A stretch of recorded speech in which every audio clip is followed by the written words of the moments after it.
लाहौर के एक तगड़े डीएसपी की फैमिली को मुबैना तौर पर अगवा कर लिया गया। ये वाकया है क्या, घर से ये लोग कब गए, उसके बाद मुकदमा कब दर्ज करवाया गया और मीडिया पर ये खबर कब आई, इस हवाले से तफसीलन आपसे बात करूंगा। और ये डीएसपी कहां पर तैनात हैं, किस तरह के केसेस को ये देख रहे थे, इस हवाले से तफसीलन बात करेंगे आज के इस वीलॉग में। मगर इन सबसे पहले अगर आपने मेरे इस channel voice of public vlog को सब्सक्राइब नहीं किया तो इसको सब्सक्राइब कर दें ताकि क्राइम से जुड़ी ऐसी खबरें आपको मिलती रहें।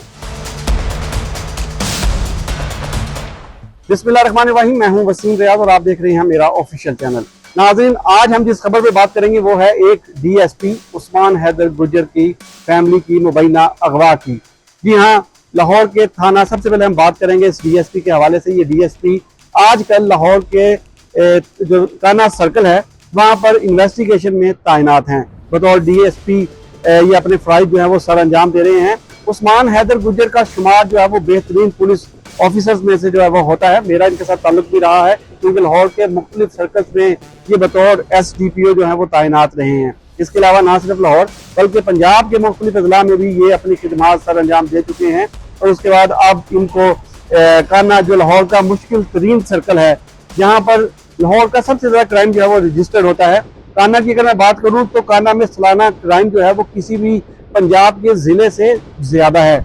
और लाहौर के तमाम थानों से सबसे बड़ी हदूद जो है वो थाना काना की है। और इसके सर्कल में इसके साथ नेशनल कॉलोनी जो थाना है वो दूसरे नंबर पर आता है, जहां ना सिर्फ क्राइम की शरह ज्यादा है बल्कि वहां जो उसका हदूद है वो भी बहुत ही ज्यादा है। तो इस तरह ये 3 थाने जो है वो इनके सर्कल में आते हैं, जिनमें काना है और नश्तर है और ये कोट लखपत का एरिया है। ये तमाम इन सर्कल में जो है वो आते हैं। और इस हदूद में जो इन्वेस्टिगेशन विंग या इन्वेस्टिगेशन के जो मामला हैं उनकी सुपरविजन जो है वो उस्मान हैदर गुर्जर जो है वो करते हैं। अच्छा, अब चलते हैं अपनी खबर की तरफ। इनकी बेटी और इनकी बीवी जो अगवा है और इसका मुकदमा जो है वो थाना बरकी में दर्ज किया गया है। सबसे पहले हम FIR की तरफ चलें तो मेरे हाथ में ये FIR है। ये थाना बरकी में ये मुकदमा जो है वो दर्ज किया गया है और DSP मोहम्मद उस्मान हैदर की मुद्दत में ये मुकदमा दर्ज किया गया है। ये मुकदमा दर्ज किया गया है 18/10/2025 यानी कि पिछले महीने अक्टूबर के महीने 18 तारीख को ये मुकदमा जो है वो दर्ज किया गया है। और इसमें जो सेक्शन लगाई गई है वो 365 अगवा की लगाई गई है। इसमें बताया गया है कि जो DSP हैं उस्मान हैदर, उनकी अहलिया और उनकी बेटी जो है वो अपने घर से 27/9 यानी कि सितंबर के महीने 27 तारीख को अपने घर से निकली और फिर उसके बाद वापस ना आई। DSP उस्मान हैदर जो अपनी ड्यूटी खत्म कर अपने घर गए तो घर पर ताला लगा हुआ था। उन्होंने ताला देखने के बाद जो गिरदोनवा के घर हैं वहां से जो है वो पता किया तो कुछ पता ना चला। उसके बाद अपने ससुरालियों से पता किया तो उसके बाद भी कुछ पता ना चला। यूं कुछ दिन जो है वो गुजरते गए। तकरीबन 27 तारीख को वो अपने घर से लापता हुई और 18 अक्टूबर को ये मुकदमा जो है वो दर्ज किया गया। यूं ये 22 से 23 दिन जो है वो बनते हैं मुकदमा के इंदराज में और इनके लापता होने में। इस दौरान मुकदमा फौरी क्यों दर्ज नहीं करवाया गया, इस हवाले से भी बात करेंगे। लेकिन सबसे पहले FIR के मुताबिक आपको बताता चलूं कि क्या कुछ जो चीजें हैं वो सामने आई। 27 तारीख को लापता हुई, 18 को मुकदमा दर्ज हुआ और गुज़श्ता रोज 5 तारीख को 5 नवंबर को ये खबर जो है वो सामने आई कि DSP की अहलिया और बेटी लापता हैं। तो ये मुकदमा जो है वो उनकी मुद्दत में नामालूम अफराद के खिलाफ दर्ज किया गया है, जिसमें बताया गया है कि नामालूम अफराद ने इनको बरकी के इलाका से जो है वो अगवा किया है, फौरी तौर पर कार्रवाई अमल में लाई जाए। तो ये मुकदमा दर्ज करके इन्वेस्टिगेशन के सुपुर्द किया गया और फिर इन्वेस्टिगेशन इस पर तफ्तीश कर रही है। लेकिन इसमें यहाँ सबसे काबिल जिक्र बात यह है कि क्या वाकई उनको अगवा किया गया है।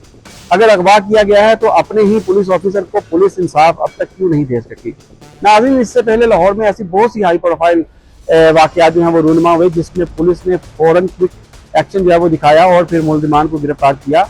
इस हवाले से DIG ऑपरेशन स्पेशल कामरान जो है वो बहुत ही सख्त हैं। मैं आपको उनकी बहुत सी ऐसी स्टोरियां जो है वो दे चुका हूँ, जिसमें बहुत से ऐसे मामला हैं कि इन्वेस्टिगेशन विंग में जाने से कबल ही ऑपरेशन विंग उन मामला को जो है वो हल कर लेता है, चाहे वो बड़े से बड़ा गैंग हो या पीछे आने वाले दिनों में जो हाईलाइट खबरें हुई जिनमें पुलिस अफसरान और एहलकार खुद जो है वो डकैती चोरी की वारदातों में मुलव्विस निकले तो उनको भी जो है वो बख्शा नहीं गया। तो DIG ऑपरेशन ने इस हवाले से सख्त पॉलिसी जो है वो अपना रखी है कि किसी को भी जो है वो माफ नहीं किया जाएगा। जो क्राइम करेगा वो सलाखों के पीछे जाएगा, वो वर्दी में होगा, सिविल होगा या किसी भी जगह या किसी भी इदारे से जो है वो ताल्लुक रखता होगा। तो ये पुलिस की जो है वो पॉलिसी है। और अगर उनका अपना ऑफिसर, और वो भी एक बेहतरीन ऑफिसर जिनमें उनका शुमार जो है वो होता है, उनकी फैमिली को ये मुश्किलात हैं, तो पुलिस फौरन हरकत में आती। पुलिस फौरन ना सिर्फ हरकत में आती बल्कि फौरी तौर पर ये मुकदमा 27 तारीख को ही दर्ज कर लिया जाता और पुलिस अब तक इन तमाम मामला को हल कर चुकी होती। लेकिन इसके पीछे वो हरकत कुछ और मालूम होते हैं, शायद कोई नाराजगी या लड़ाई झगड़ा भी हो सकता है। लेकिन हमारी दुआ है कि उनकी फैमिली जहाँ भी है वो खैरियत से हो और उनके साथ उनका राब्ता जो है वो हो जाए। अब इसमें पुलिस ने जो है वो मजीद तफ्तीश अब शुरू कर दी है, क्योंकि कल से ये मामला जो है वो हाईलाइट हो चुका है मीडिया में और सोशल मीडिया में। इस टाइम ये ज़ेर बहस है, तमाम लोग जानना चाहते हैं कि ये सारा मामला है क्या। तो पुलिस इसमें अब जो है वो कोशिश कर रही है कि इसकी तमाम हकाइक जो है वो सामने ले आए। तो इसके जैसे ये हकाइक सामने आएंगे तो इस हवाले से मैं तफसीलें आपको बताऊंगा। अभी तक जो रिपोर्ट हुआ उस हवाले से, कब रिपोर्ट हुआ, कैसे रिपोर्ट हुआ और सारे मामला क्या हैं, ये मैंने आपको बताया। इसकी फॉलोअप स्टोरी में भी आपको बताऊंगा कि आगे क्या इसके जो है मुहरकात या क्या सूरत जो सामने आई। तब तक के लिए मुझे इजाजत दें। अल्लाह हाफिज।